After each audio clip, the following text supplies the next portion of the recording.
अस्सलामुअलैकुम dear friends.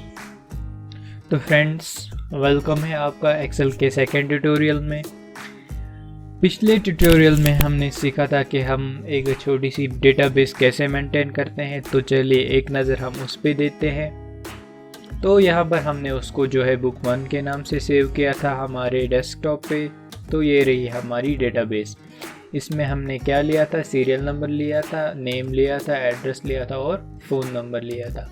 और हमने इसमें देखा कि सीरियलाइज़ कैसे नंबर्स को करते हैं। और इस जो हमारे पास यहाँ पर ये सेल्स होती हैं, इनको हम ये बैकग्राउंड कलर कैसे देते हैं, टेक्स्ट कलर कैसे देते हैं। हालांकि हमने टेक्स्ट कलर तो नहीं दिया, आज हम टेक्स्ट कलर भी देंगे और हमने इसको बैकग्राउंड कलर भी दिया था। और हमने इसमें क्या देखा था कि जो भी हम अगर कभी एड्रेस लिखते हैं, अगर हमने मुंबई लिखा तो ये इसको अपनी आर्टिफिशियल इंटेलिजेंस की मदद से इसको अपने अंदर मेमोराइज़ कर लेता है। और हम जब नेक्स्ट सेल में कुछ लिखते हैं तो ये हमको वहीं से ऑप्शन देता है। अगर हमने मुंबई लिखा तो जब हम नेक्स्ट सेल में एम लिखते हैं तो ये ऑटो डिटेक्ट कर लेता है कि हमें मुंबई ही लिखना है।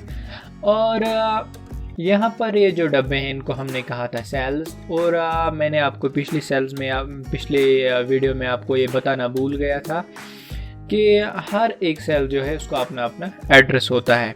तो इस सेल का अगर हम एड्रेस देखें तो इस सेल का एड्रेस है G5। अगर इस सेल का एड्रेस देखें तो इसका है C10। अगर इस सेल का एड्रेस देखें तो इसका है G7। अब मैं इसकी एड्रेसिंग कैसे बता रहा हूँ।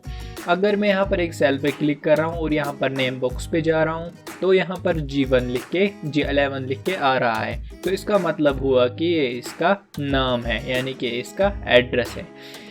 अगर हम इस कॉलम की तरफ देखें तो यहाँ पर G जो है वो अभी हाईलाइटेड है और यहाँ से जो 11 है वो भी हाईलाइटेड है। इसका मतलब G11, यानी कि इस सेल का एड्रेस जो है G11 है। जैसे हमारे पास वो x एक्सिस और y एक्सिस होती है, उसमें हम देखते हैं x कोऑर्डिनेट और y कोऑर्डिनेट, और जो पॉइंट का है उसकी एग्जैक्ट लोकेशन, उसका एग्जैक्ट एड्रेस जो है वो हमें उस चीज़ से पता चलता है।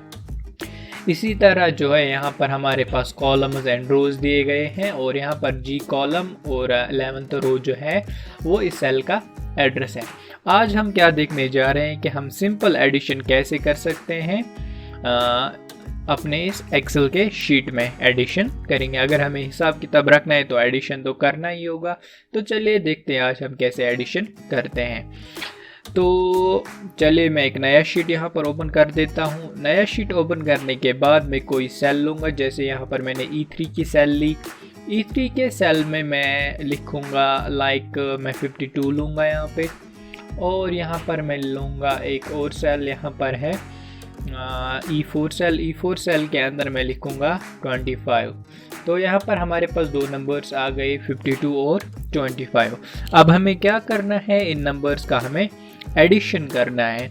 तो एडिशन हम कैसे कर सकते हैं। एडिशन करने के लिए मल्टीपल तरीके हैं। अगर मैं इस सेल में जाऊँगा, अगर मुझे मेरे पास दो आइटम्स है तो आइटम 1 जो है उसकी प्राइस ये है, और अगर आइटम 2 है इसकी प्राइस ये है 25। तो अब मुझे इनका टोटल निकालना है। टोटल में कुछ यहाँ पर तरीके हैं, बहुत सारे तरीके हैं जिनसे मैं इसका सम निकाल सकता हूँ। तो सबसे पहला तरीका जो है वो देख लेते हैं। आपको एक बात याद रखना है, एक्सेल जो है वो फार्मूलाज पे काम करता है। तो इसमें जो फार्मूलाज है वो आपको सब याद रखने हैं। तो फार्मूला जो है, हम जब भी कोई फार्मूला लिखेंगे तो सबसे पहले हमें उसके जो सामने है इक्वल टू लगाना होगा और इसके बाद हम अपना फार्मूला शुरू करेंगे।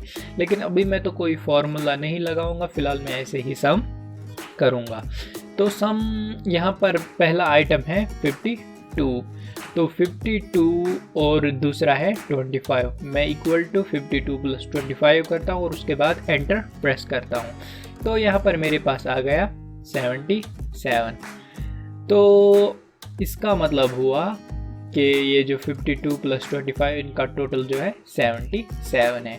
अब क्या होता है इन केस हमारा जो आइटम 2 है इसकी रेट जो है हमने कभी कभार कम लिख दी, तो उसके बाद हम क्या काम करते हैं, इसकी प्राइस 25, इसकी प्राइस 30 हो गई। मैं इसको डिलीट करूँगा और यहाँ पर 30 लिखूँगा। तो 52 प्लस 30 जो होता है 82 होता है, लेकिन हमारा टोटल जो है वो 77 ही रह गया। तो फिर हमको यहाँ पर जाना है, यहाँ फार्मूला बार में जब हम इस सेल को क्लिक करेंगे तो फार्मूला बार में जाने के बाद यहाँ पर 52 प्लस 25 लिखा है, तो यहाँ पर मैं इसको 30 कर देता हूँ और एंटर कर देता हूँ। या तो हम यहाँ पर सीधा डबल क्लिक कर सकते हैं और इससे भी हमारा जो है, जो हमने इसमें लिखा था फार्मूला बार में जो आता है, वो हमारे डायरेक्टली सेल में आ जाएगा। तो अब तो ये हुआ एक चीज़। अब अगर हमारे पास इतना टाइम तो नहीं होगा, अगर हमारे पास एक लंबी चौड़ी लिस्ट है और उसमें क्या है, बहुत सारे आइटम्स है उसमें, तो सबकी जो है प्राइसिंग चेंज हो गई। अगर हम उनकी प्राइसिंग चेंज करने लगे फिर हमें टोटल में भी सारी प्राइसिंग चेंज करनी पड़ेगी।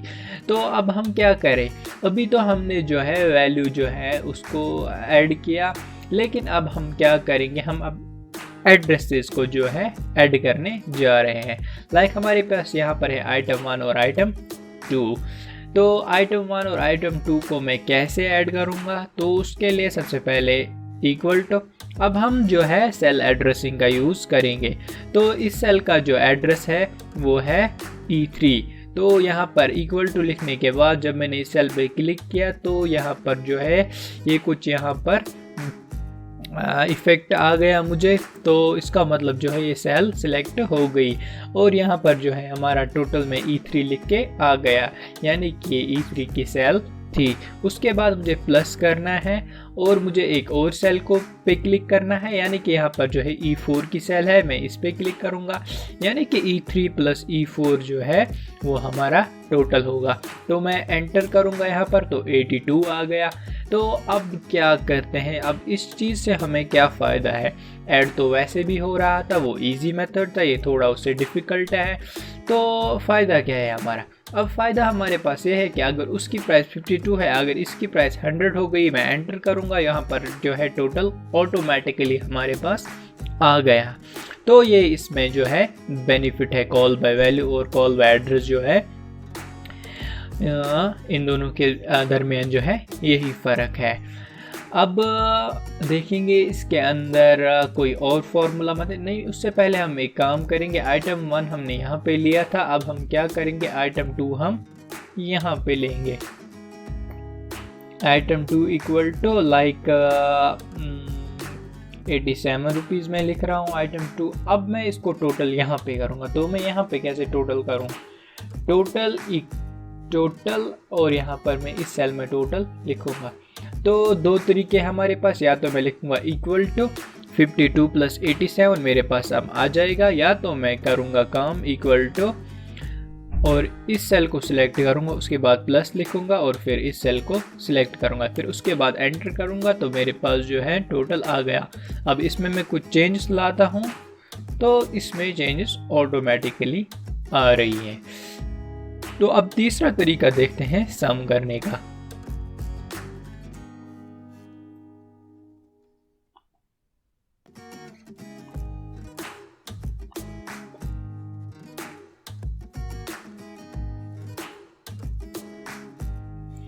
तो तीसरा तरीका जो है सम करने का, मैंने कल वो जो सीरियल्स लिए थे, सीरियल नंबर्स लिए थे, मैं वैसे ही कुछ सीरियल लेता हूँ। इन दो को सिलेक्ट करने के जब इनको मैं सिलेक्ट करूँगा तो हमारे पास ये प्लस जो है वो आ रहा है, तो उसके बाद मैं इसको ड्रैग करूँगा नीचे। तो यहाँ तक मैंने इसको ड्रैग किया। तो ड्रैग करने के बाद अब यहाँ पर मुझे इसका सम निकालना है, मैं यहाँ पर लिखूँगा टोटल। अब टोटल लिखने के बाद अब हम क्या काम करेंगे, अब हमें इसको सम करना है। हमको ऐसे लिखना है इक्वल टू फिर C2 प्लस फिर ये C3 प्लस C4। तो जब मैं इसको लिखते जाऊंगा ऐसे ही, प्लस ये प्लस ये प्लस ये प्लस, आप अब खुद भी लिख सकते हो कीबोर्ड से C7 प्लस C8, जैसे मैं अभी लिखूँगा C9 लिखूँगा मैं, प्लस C10 लिखूँगा मैं, प्लस, तो मैं अभी कीबोर्ड से लिख रहा हूँ C11। तो उसके बाद एंटर जब मैं करूँगा तो यहाँ पर मुझे टोटल 55 आ गया। अब मैं इसमें कुछ चेंजेस लाता हूँ तो यहाँ पर भी चेंजेस आ रही है। लेकिन अगर आपने इसकी तरफ ध्यान दिया होगा कि हमें कितना सारा टाइम लगा इसको लिखने में, तो अब हम क्या काम करेंगे, अब हम कैसे काम करेंगे, अब हम इस चीज़ का सम कैसे करेंगे। अगर हमारे पास एक बहुत सारी लंबी चौड़ी जो लिस्ट है उस पर हम सम कैसे करेंगे। तो सबसे पहले मैं यहाँ पर इसको डिलीट मार देता हूँ और यहाँ पर अपना ही वैल्यू 5 लिख देता हूँ। वो जो टोटल है उसको मैं लिखूँगा इक्वल टू सम, ठीक है। तो इक्वल टू सम जो एक फॉर्मूला है, उसके बाद मैं स्मॉल ब्रैकेट जो है वो स्टार्ट करूँगा और यहाँ से इसको सिलेक्ट करूँगा यहाँ तक, ठीक है। तो यहाँ पर मुझे आ गया, फिर से हम इसको सिलेक्ट करेंगे तो यहाँ पर आ गया C2 to C11 जो है हमारे पास आ गया। ब्रैकेट को क्लोज करते हैं, इसका मतलब है equal to sum C2 is to C11, यानी कि यहाँ C2 से C11 तक सम करो। कितना इजी हो गया हमें। अब हम एंटर करेंगे, हमारे पास 55 आ रहा है। अब मैं यहाँ पर वैल्यू को मॉडिफाई करूँगा तो यहाँ पर सब अच्छे से ठीक हो रहा है। अब हमको E1, C1 plus C2 plus C3 plus C4 वो सब लिखने की ज़रूरत नहीं है। तो यहाँ पर हमारा कितना इजी हो गया। तो आपको क्या याद रखना है, आपको लिखना है। अगर हमारे पास फिर से हम देखते हैं, अगर हमें यहाँ पर कभी जो है इवन नंबर्स प्रिंट करने हैं तो हम कैसे करेंगे। तो इवन का सबसे पहले हम 2 लेंगे, उसके बाद 4 लेंगे और इन दोनों को सिलेक्ट करेंगे। देखिए आप यहाँ पर ध्यान रखिए 2 और 4 के बीच में डिफरेंस क्या है। 4 से हम 2 निकालेंगे तो वहाँ पर 2 रहेगा। तो इसी तरह जब हम इसको अब सिलेक्ट करेंगे, उसके बाद इसको ये ड्रैग करेंगे तो वो ये डिफरेंस जो है कंटिन्यूसली हर एक जगह पे रहेगी। तो चलिए इसको सिलेक्ट करते हैं और इसके बाद इसको ड्रैग करते हैं।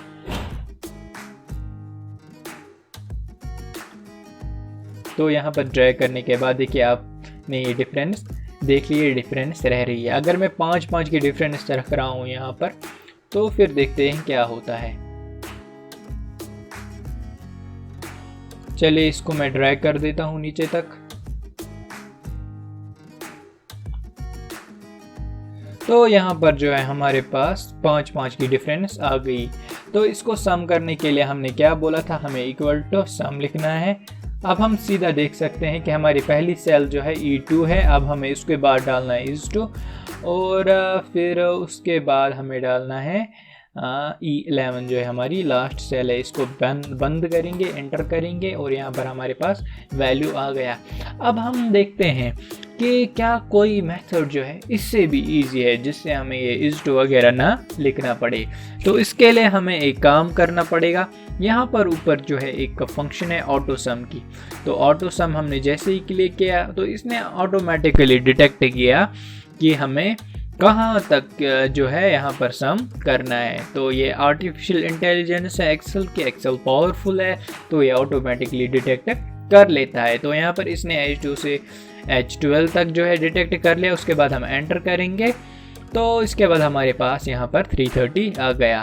आई होप कि आपको ये वीडियो अच्छे से समझ में आई होगी एक्सेल के रिलेटेड। अगर आपको अभी भी कोई कन्फ्यूजन है सम करने के रिलेटेड तो आप मुझे कमेंट्स में बता सकते हो। Thank you for watching this video. Do not forget to like and subscribe my YouTube channel. Thank you so much.